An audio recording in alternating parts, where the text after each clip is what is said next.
जय माता दी। आज गणेश चतुर्थी, विनायकी चतुर्थी पर सुने चौथ माता की यह कहानी। इसको सुनने मात्र से सभी मनोकामना होती हैं पूर्ण।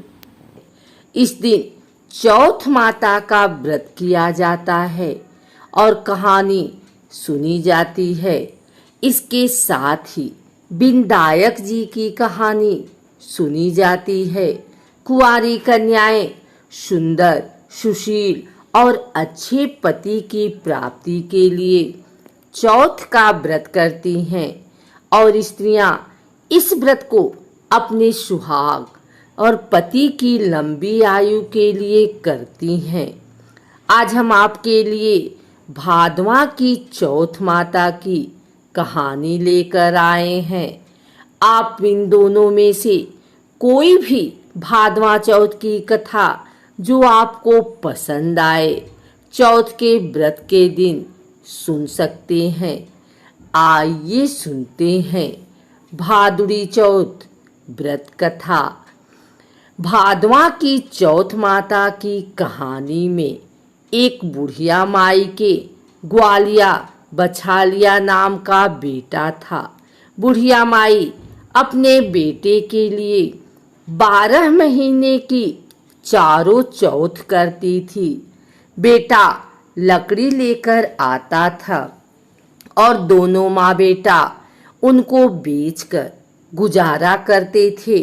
बुढ़िया माई रोजाना लकड़ी में से 2 लकड़ी रख लेती और चौथ के दिन बेटे से छुपकर बेचकर सामान लाती थी और 5 पुआ बनाती थी।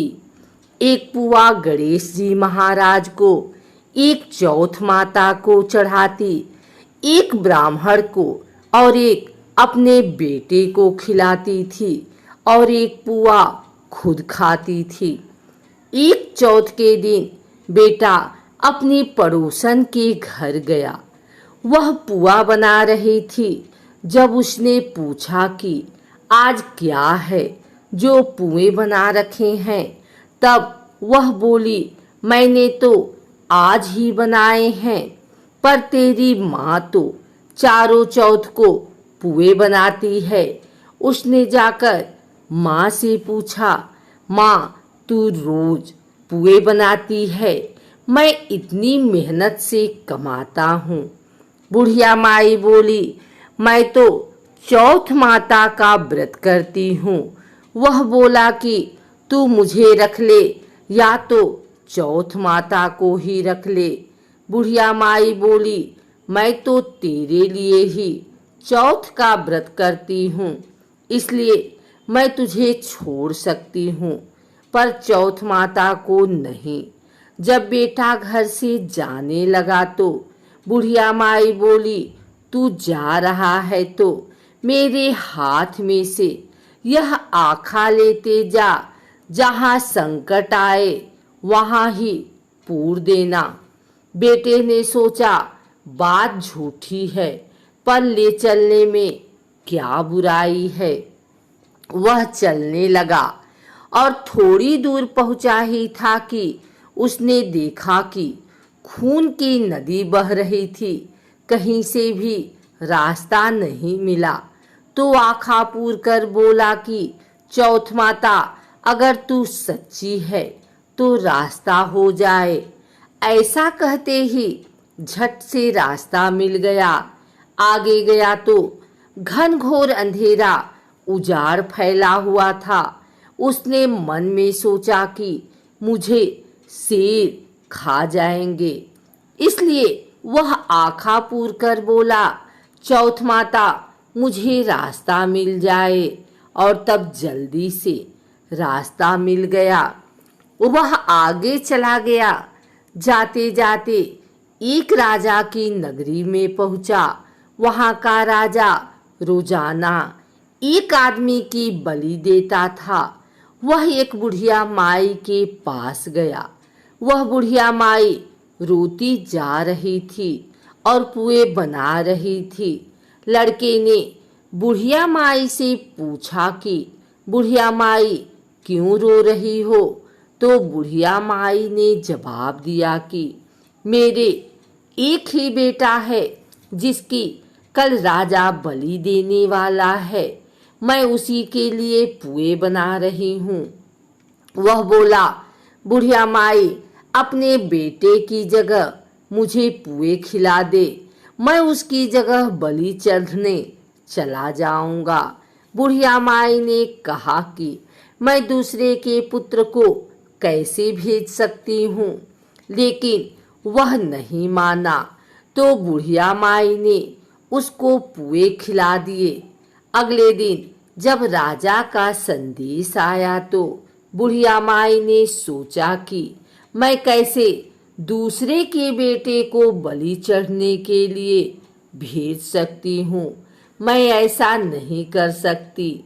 लेकिन बाहर की आवाज सुनकर वह जाग गया और राजा के आदमियों के साथ चला गया। वहां मटके पकाने का हाव, जिसमें कुम्हार मटकों को पकाता है, बना हुआ था, जो एक मनुष्य का भोग लेने के बाद ही उसमें आव पकते थे। उन सब ने मिलकर उसको आव में चुन दिया। वह आखा पूरकर हाव में बैठ गया। एक दिन में ही आव पक गया और मिट्टी के घड़े सोने चांदी के बन गए। वहां एक जमादारनी झाड़ू लगा रही थी। तब झाड़ू से एक कंकड़ उछड़कर उन बर्तनों से जा टकराया। तब जमादारनी ने राजा को जाकर बताया कि आपका आंव तो पक गया है। तब राजा ने सोचा कि आंव तो 8 दिन में पकता है, आज 1 दिन में ही कैसे पक गया। जब जाकर देखा तो वहां पर तो मिट्टी के मटके की जगह हीरे मोती और सोने चांदी के कलश हो गए। अंदर से आवाज आई कि धीरे से उतारो, अंदर आदमी है। आवाज को सुनकर राजा के आदमी डर गए कि अंदर कौन सा भूत प्रेत आ गया। फिर वह बोला कि डरो मत, मैं तो सिर्फ एक आदमी हूँ जिसको तुमने अंदर चुना था। देखा तो अंदर हरे हरे ज्वारे उग रहे थे। राजा ने पूछा कि तू अंदर जीवित कैसे बच गया। तब उसने बताया कि मेरी माँ चौथ का व्रत करती है। जब मैं घर से निकला था तो मेरी माँ ने मुझे आंखें दिए थे। मैं उन्हीं को पूर कर बैठ गया और चौथ माता के कारण बच गया। तब राजा ने कहा कि मैं तेरे को एक घोड़े पर बैठाकर सांकल बांध देता हूँ। यदि वह सांकल खुलकर मेरे में बंध जाएगी तो मैं चौथ माता को सच्ची मान लूँगा। तब वह आंखें पूर कर बैठ गया और चौथ माता से कहने लगा, हे चौथ माता, अब तुम ही मेरी लाज बचाना। तब साकर खुलकर राजा को बंध गए।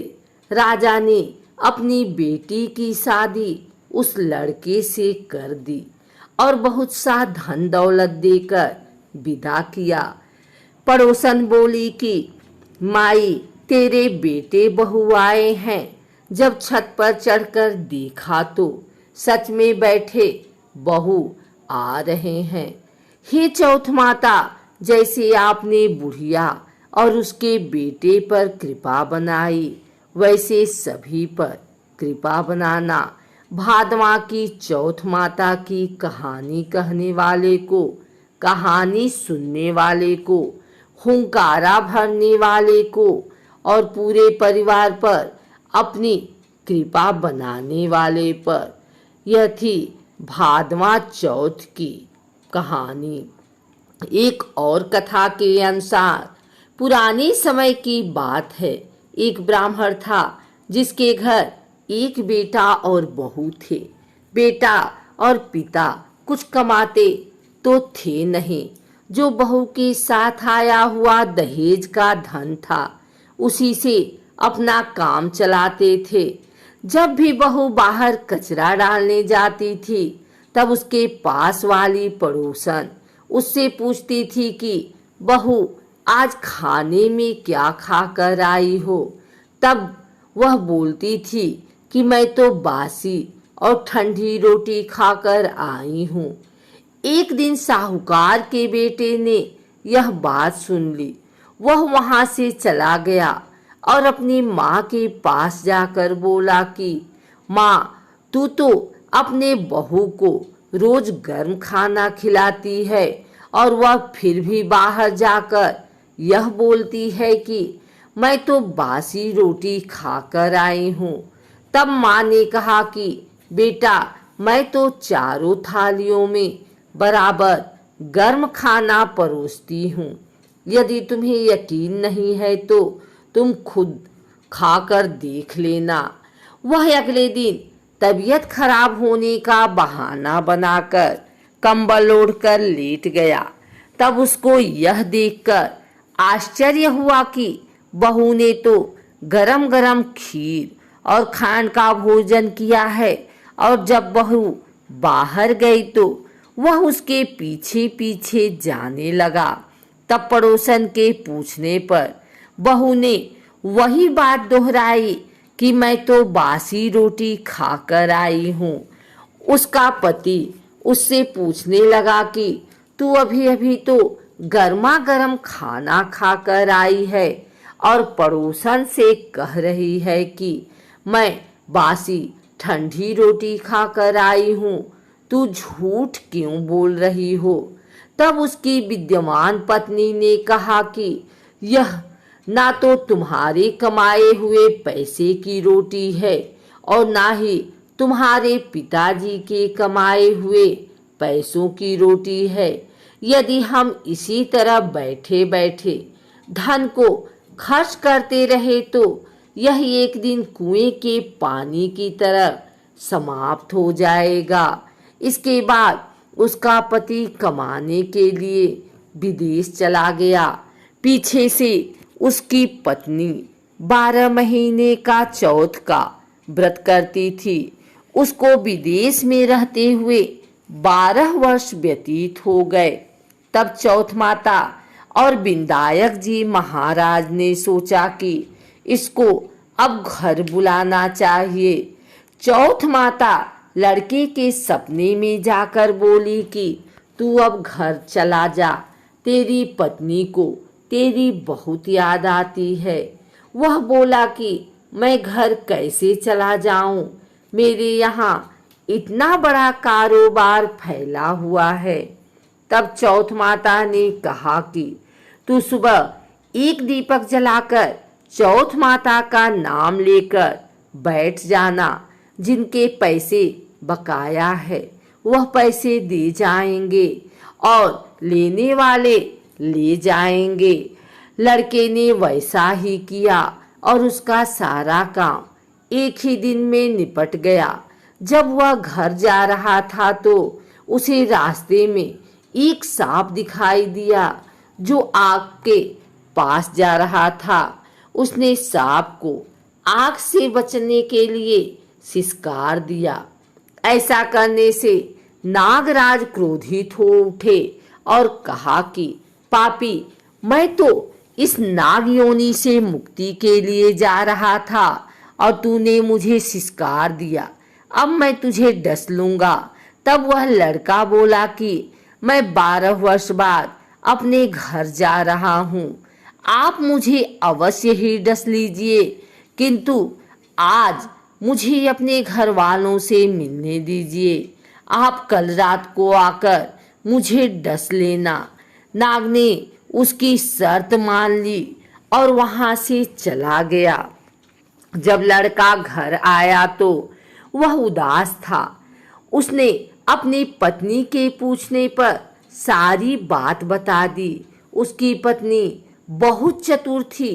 उसकी पत्नी ने एक सीढ़ी पर दूध का कटोरा रख दिया, दूसरी सीढ़ी पर बालू रेत बिछा दी, तीसरी पर फूल माला बिखेर दी, चौथी पर इत्र छिड़क दिए, पांचवी पर मिठाई रख दी, छठी सीढ़ी पर जौ और सातवीं पर रोटी रख दिया। रात को जब सांप आया तो सबसे पहले ठंडी ठंडी रेत में लौटकर आया, फिर दूसरी सीढ़ी पर दूध पीकर कहा कि मैं एक ब्राह्मणी के बेटे को डसता तो नहीं, लेकिन वचन दिया हुआ है इसलिए डसना पड़ेगा। फिर हुआ है, फूलमाला की सीढ़ी से होता हुआ प्रसन्नता पूर्वक इत्र की खुशबू लेता हुआ ऊपर की ओर आने लगा। सांप को ऊपर आता हुआ देखकर विनायक जी ने चौथ माता से कहा कि इस ब्राह्मणी के बेटे की रक्षा करनी होगी, क्योंकि इसकी पत्नी इसके लिए चौथ का व्रत करती है, उसका फल तो देना ही पड़ेगा। तब विनायक जी ने सीढ़ी पर रखे हुए आँखों से सेल सुई बनाए और चौथ माता ने रोटी की ढाल बनाई और सांप के आगे लगा दी। विनायक जी जौ के सेल बनाए थे, उनसे सांप की मौत हो गई।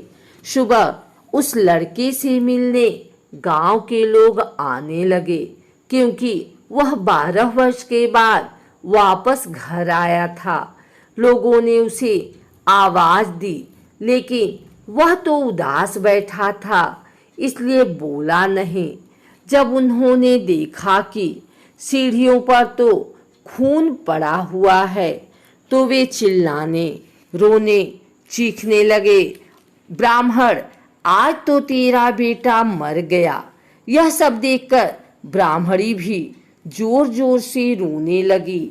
आवाज सुनकर उसका बेटा नीचे आया और कहा कि माँ, मैं मरा नहीं हूँ, यह तो मुझे डसने आया सांप मरा है।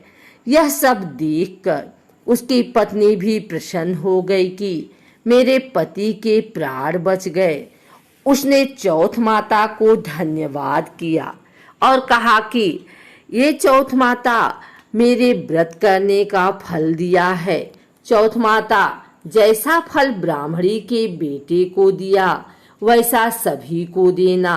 कहानी करने वाले को, कहानी सुनने वाले को, हुंकारे देने वाले को और पूरे परिवार को देना। यह थी भादवा की चौथ माता की कहानी। हम आशा करते हैं कि आपको भादवा की चौथ माता की कहानी पसंद आई होगी।